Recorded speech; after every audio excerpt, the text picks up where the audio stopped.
Hey, what's up guys? Welcome back to RC Overload Tuesdays, where we answer your questions here on the show. And I just want to say before getting into today's episode, thank you guys for being patient the past couple of weeks. Everybody in my family has gotten sick, and I have just not had any time to come down and film for you guys or do much with the RCs, unfortunately. As much as I have been itching to get out and do stuff, I haven't really had much time. But now that everybody's kind of feeling a little bit better, I am back down here, and hopefully we can get back on a routine again. So, it is what it is, but one last thing before we get going in today's questionnaire. Be on the lookout on social media-wise, and I may even create a video on this. I've got some really cool news that I want to share with you guys, so be on the lookout for that here in the next week or two. It's going to be awesome. Some of you guys are going to find that really cool, hopefully. But enough about that. Let's get into our very first question. I have a stock SCX10 II kit. What is the first upgrade, least expensive, I should upgrade to improve crawling capability? I would say, instead of saying least expensive, well, I mean, you could. I'll just put it like this. I think the first thing that you should probably look into doing, especially if money is an issue, is trying to add a little bit of weight on the truck. Now, before I get into that, the truck itself is an amazing platform, especially the kit right out of the box. It handles and drives extremely well. It's got excellent traction, the suspension is great in it, and it's just built overall very, very well. So, I mean, for most people, you don't even need to do that many upgrades right out of the box. But considering it's a kit, and you've already put in a whole bunch of good electronics into it, let's say, definitely add a little more weight to the truck. You'll notice a huge improvement in just the way that it crawls and the way that you get a little more traction out of the truck just by having a little more weight in it. And with that, the thing that I noticed would be to upgrade the C-hubs and knuckles and the lockouts by adding a little bit of aluminum to those. By doing that, you're actually adding a little bit, not substantially, but a little bit more weight to the truck down low. Plus, you're going to improve the smoothness of your steering and the stability and support on those axles, especially when you're doing some crawling. So I would say that would definitely be a good least expensive option, is to definitely add a little more weight down low, improve the steering and the, support and strengthen the axles a little bit more. I would then say probably the next thing that you're going to find is going to be a huge improvement in crawling ability is going to be either tires or shocks. The tires that come with it are great. They grip very well, but there's always better options out there. And after I put a new set of tires on my SCX10 II, it was like a night and day difference in the way it crawled. It gripped everything. So tires are definitely going to be a huge crawling improvement on its own. And mostly because if you don't have the traction from the wheels, you aren't going to go anywhere. So improving the traction, that's going to be a huge one. And then shocks, because shocks will help traction if you adjust them correctly to your driving style or whatever like that. I like a nice soft suspension. I like to have a little more flex in my suspension than most. But that's just the way that I prefer to drive. Everybody's a little bit different, and there's no right or wrong to it. If you have too much flex, that's a bad thing.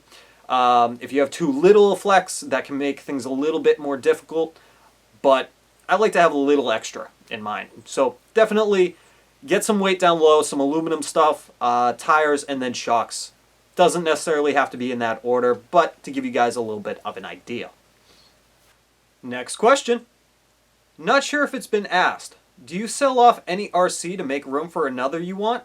Rotate the stock, so to speak. If so, which one have you sold that you regret? I have a bad habit of selling to make room, soon followed by regret. LOL. I do rotate stock in a sense, but I don't at the same time. A lot of the trucks that I have that you guys see behind me right here is actually all the trucks, for the most part, that I've ever had since I started RC Overload. There are a few trucks that you guys have seen on the show that I no longer have, most of those being Nitro, like my Revo 3.3, the Savage, and the Offna. And mostly because the Revo 3.3, I beat on that so much that the repairs for it would have cost almost the same amount as if I was just to buy it brand new again. So I figured I'd turn around, sell that, make a little extra cash out of it for another project, back then. And then just look into getting another Revo 3.3, which is something I want to do, especially since Traxxas just recently lowered the price on the Revos. It's making me want to get one again. I definitely, brand new, out of the box, that's what I want, is a Revo 3.3. If I can get my hands on it, I would love myself and love everything about Nitro again. Revo 3.3, that's just my ultimate truck. I love that thing. Period, the end. Love it. But yes, I mean, I have bought stuff. I used to have 2 Axial Yetis. I sold one to Brett, you guys know, on the show. Because there's really no need to have 2 Yetis. I mean, there is, but no. But for the most part, I try to keep a hold of all the RCs that I have, just because they're, especially now, those are the trucks that help start the channel. That's really what made my channel become what it is today. So they kind of mean a little more to me. I don't want to just let them go, especially the, if you guys can see it, it's kind of hiding behind the chair here, but my very first truck when I started the channel, the Traxxas Revo 1/16th, that thing I'm never letting go. My original SCX10, never letting that go. The SCX10 II, nope. Pretty much everything I have behind me, I'm not letting go right now. Not anytime soon. But occasionally you might see some stuff come and go. Just the least important things, so to speak. But for the most part, I try to hold on to everything. It's a collection. I'm pretty new to the channel, so I'm unsure if this question has been answered. But what do you recommend to someone wanting to get into RC? Also, have you thought of doing a giveaway, mainly to newbies? Thanks. My recommendation for somebody starting out, first thing would be, what is it that you want to do? Do you want to get into crawling? Do you want to get into bashing? Do you want to get into racing? I mean, do you even want to get into flying, doing drones, helicopters, planes, that sort of thing? There's just so many different variations of RC that you don't have to necessarily pick one, but definitely start with whatever interests you the most. When you see a truck, do you really want to drive that one?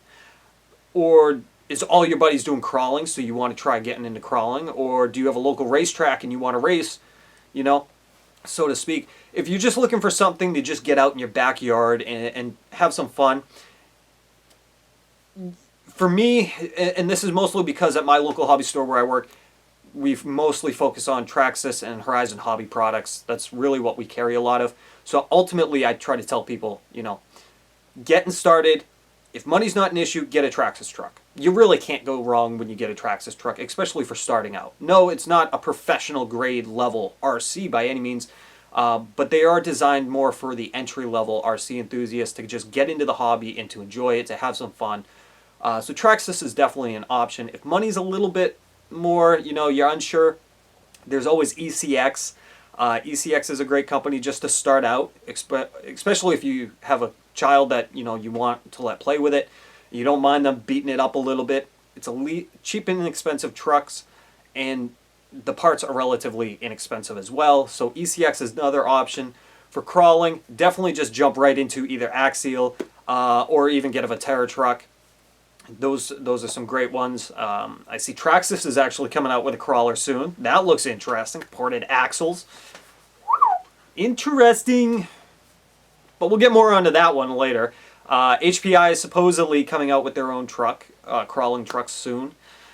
Hopefully, if that ever happens. And, I mean, there's just so many variations. I would definitely say your best bet, go down to your local hobby store. See what kind of trucks they carry there, and go from that. Find a budget, and stick within that budget, and start from there. Talk to other guys that run locally that you can maybe run yourself, and see what trucks they have and what might interest you. Hopefully that helps. Hopefully that gives you some idea. But being kind of a vague question, it's hard to really pinpoint exactly what it is that you want to do. And to answer your last part of that question, will I do giveaways, and mainly for newbies? I do giveaways from time to time. I don't do them that often. It is, you know, it's a mixture of, you know, you only have so many things you can give away at a time. And so many people enter that I do feel bad that not everybody can get something. You know, that is just part of a giveaway, but I do them once in a while. As far as doing it for newbies, it's kind of hard to just strictly focus a giveaway just on new people. Mostly because there's no way to really tell if they're new or not, or if they've never gotten into the hobby. I can have somebody say that, yeah, I've never gotten into it before, but yet they have like 30 cars. You know, so I mean, it's kind of hard to focus on that. I guess, you know, if I do a giveaway, it's just, you know, it's going to have to be unlocked, just like every other giveaway. But I do them once in a while, so be on the lookout for those. And I do make a video on it, and I do post to social media when I do them. I'm sure we'll have another one this year or two. Who knows? But we'll see.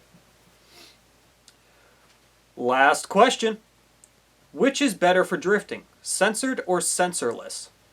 For drifting, I would say go sensored if you can.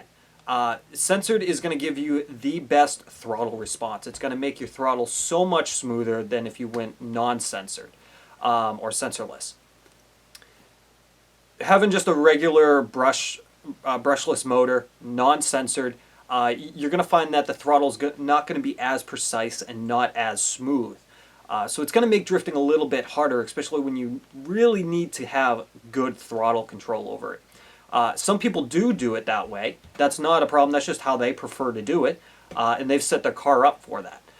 But I would say, especially for anybody starting out or, you know, for the average user, going sensored is going to be the best way for you to do that. On my drifter, I'm running sensored on it, and just having that setup is made my drifting abilities so much better than if I went non-sensored. Hopefully that helps. Alright guys, well that is all the time I have for today. Thank you so much for the questions. Don't forget to keep asking more questions. Even if you know the answer to a question, maybe your question can help out somebody else who doesn't know. So don't hesitate to ask and put it down below. Very good chance it might end up on next week's episode or the following week. Who knows?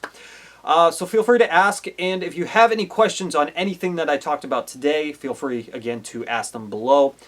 And be on the lookout, like I mentioned earlier, for some awesome news coming up. Pretty stoked about that, and I can't wait to share it with you guys. So it's going to be awesome. Awesome.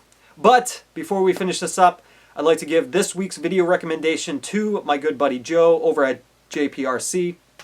Ironically, he actually asked our very first question of today. But I watched one of his videos this past week where he and a buddy of his went out crawling with their two SCX10s, and it was in the snow. It was awesome. Some really cool onboard footage.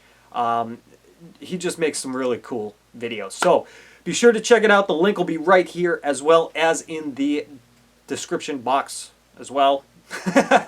So that's it for now, you guys. Don't forget to subscribe, like, and feel free to share my videos as always. And until next time, you guys, I'll see you on the next RC Overload. Later!